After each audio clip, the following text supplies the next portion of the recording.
One major concern people have when it comes to moving overseas is, I don't speak a foreign language, and I'm not sure I can learn or want to learn a foreign language. How does that work for me? Well, today I'm going to break it down into 3 things you should know to make moving overseas easier, even if you only speak English. And I recently hosted hundreds of guests at our annual event, Nomad Capitalist Live, some of whom have already moved overseas to countries like Mexico, Colombia, Thailand, and they don't speak the local language. Some of them said, I'm terrible with languages, I'll probably never learn. So I want to bring to your attention some of the stuff that we talked about with them and break it down into diversification, language versus culture, and places where you can go that make things easier for you. Let's focus first briefly on diversification. There are plenty of people who move to other countries and they don't speak the local language when they get there, and some of them never do. Now, we can debate whether that's the right or wrong thing. I'm just here to present opportunities to people who want to diversify their lives. And so you theoretically don't have to speak a local language to move to almost any country in the world.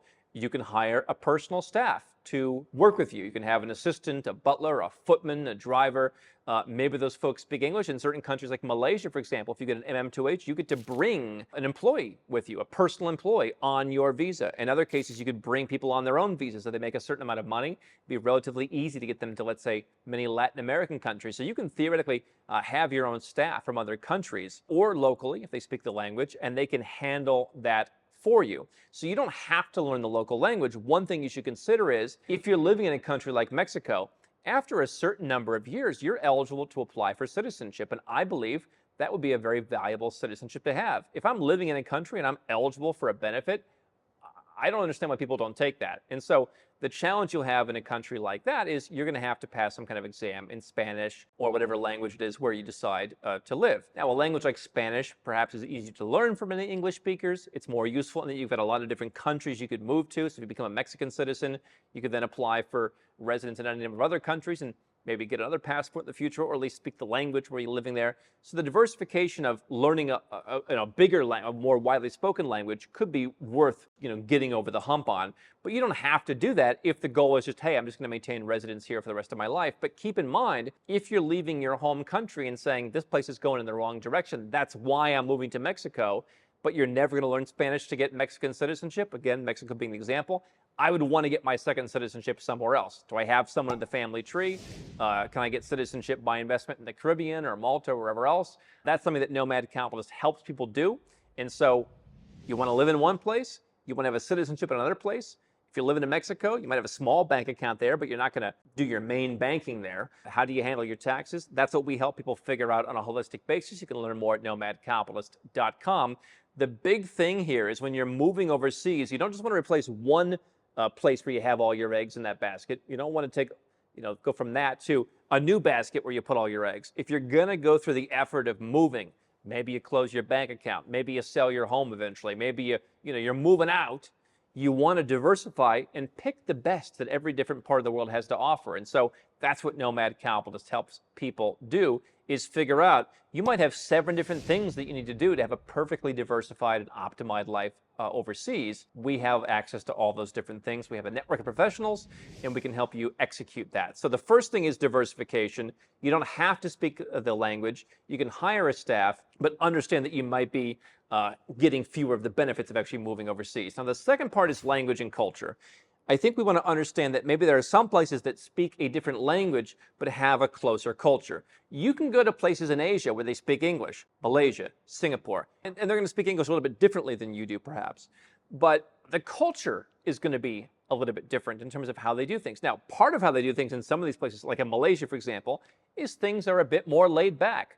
There's a lot of benefits to that, and there are some downsides. If you're looking for a place where people just kind of leave you alone, you might look for a place where people are a little bit more laid back. But you may not understand the culture as much if you're coming from the United States in a place that's further away.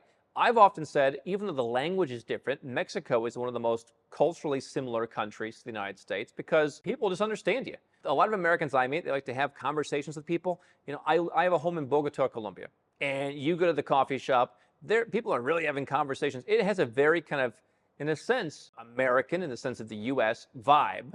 I think the people are maybe more similar to what you'd find in Eastern Europe, for example, where people are much more, to the point.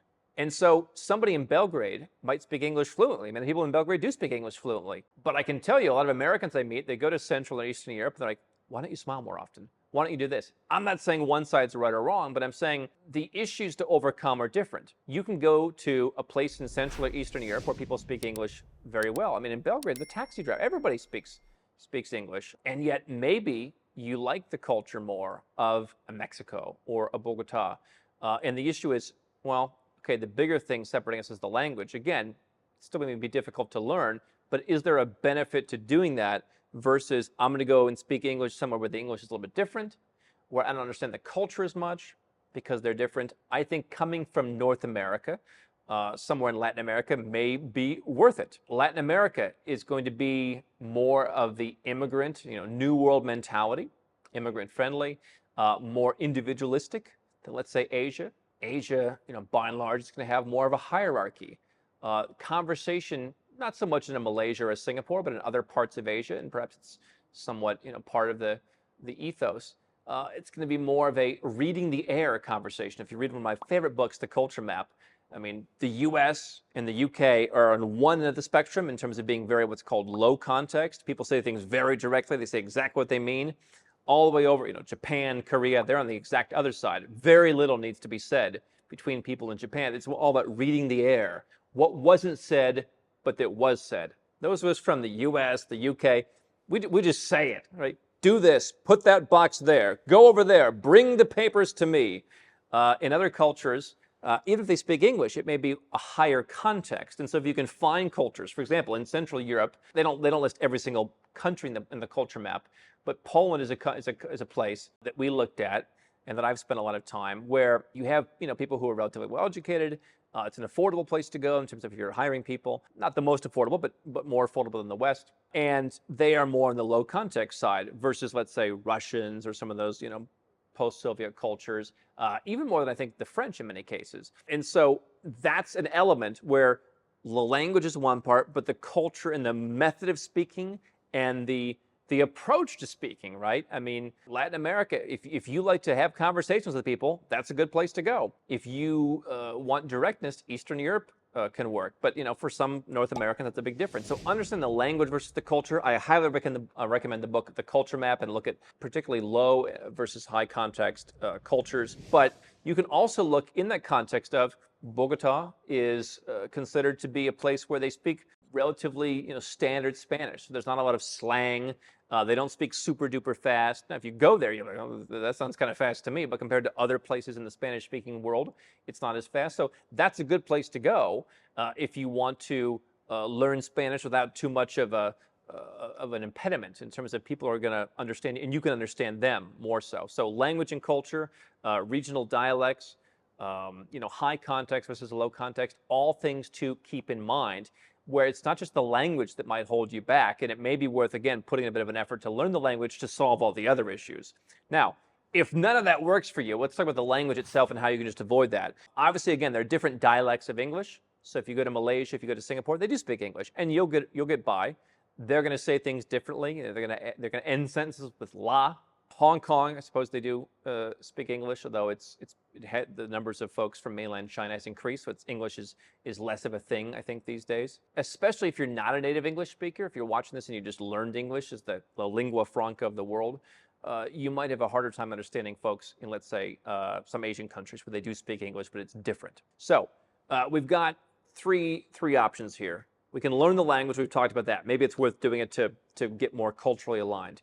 We can just deal with it and say, whatever, I'm just going to kind of suffer through in a place where they don't speak my language. You can hire a staff and have them handle stuff for you. I mean, we've had clients that live in places where they live in a villa and they have a staff that handles stuff. And hey, they like the tax benefits, they like the lifestyle, they like the view out the window, they don't necessarily speak the language. Or the fourth option is just go to an English-speaking country.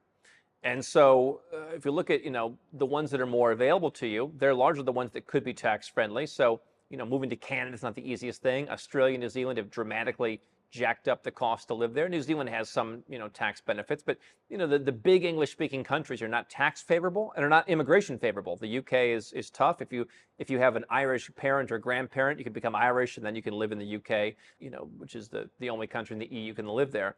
Other than that, let's look at a few countries where they just speak English. Ireland had their own version of a golden visa called the IAP. That's gone. However, if you wanted to live there without a track to citizenship, there's what's called Stamp Zero, designed kind of for retirees. You have some money in the bank, you can support yourself, come on in. Nebulous as to how long you have to stay there to keep that active. If you have a company or you have a skill and you can get a highly paid job, there are certain roles Ireland's looking for. Tens of thousands of jobs need to be filled in Ireland. And if you can go on a high skills permit, within 2 years, you can get what's called a Stamp 4.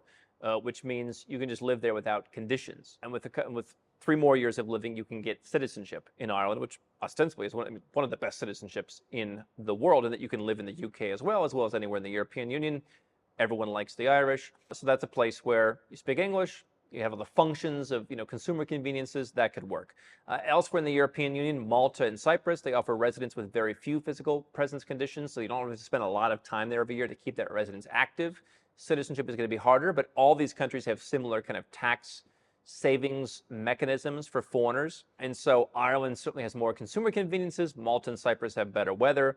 For retirees, Belize and Central America, not going to be as consumer friendly. Certainly not that much closer to the U.S. than, let's say, Ireland. That's a pretty close flight, but close. Just feels closer. Time zones similar. If you're doing trading or running a business, so Belize can work. Haven't had anybody young go to Belize.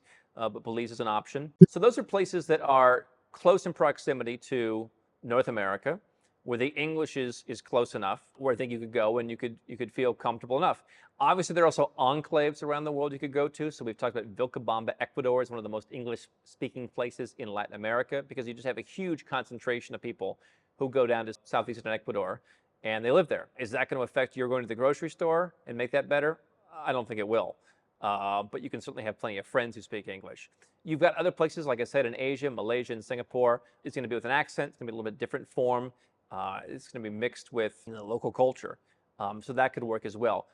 All of the aforementioned countries offer a relative degree of tax friendliness. And so if you want to speak English, if you want to have tax friendliness, those are places where you could go if you don't want to learn a language. Now, the benefit there is, while Malta and Cyprus are going to be a slower burn for getting citizenship by naturalization, if you're getting citizenship in, let's say, Ireland, you already speak the language. And I think they were one of the last countries, I'm not even sure if there is a language test in Ireland, but if it was, they were one of the last 2 countries to impose one. And so those are a couple ways you can handle that. I do think it's worth considering the entire picture beyond just the linguistics in terms of the culture and how you'll communicate. It's worth understanding diversification benefits that you might lose by not speaking a language if you live in a country where you could claim benefits by speaking it. And if you just don't want to do that, maybe it's worth going to an English-speaking country. I think to a certain extent, people, rate exoticism, known exoticism, let's call it, i.e. Spain. The weather's great, it seems interesting, it seems fun, and yet we know it doesn't seem too foreign. I think people often rate that higher, and then people go to a country like Spain, and the bar runs out of wine on a Friday because it's just not as organized as in Ireland or as Singapore. And I think some of those folks eventually just give up. Whereas if they went to a place that was more similar, maybe the weather was too hot in Southeast Asia, maybe it was too cold or rainy in Ireland, I think that long-term, those are things that can be managed. The international diversification, the finance freedom and lifestyle benefits of moving overseas, in my mind, trump some of those immediate concerns some people have. And if you factor all that in, you can figure out where is it you want to go if you're an English speaker and how you want to handle that. Go to nomadcapitalist.com. We'd be happy to go through all these options with you and be happy to work through this with you as part of a bespoke plan.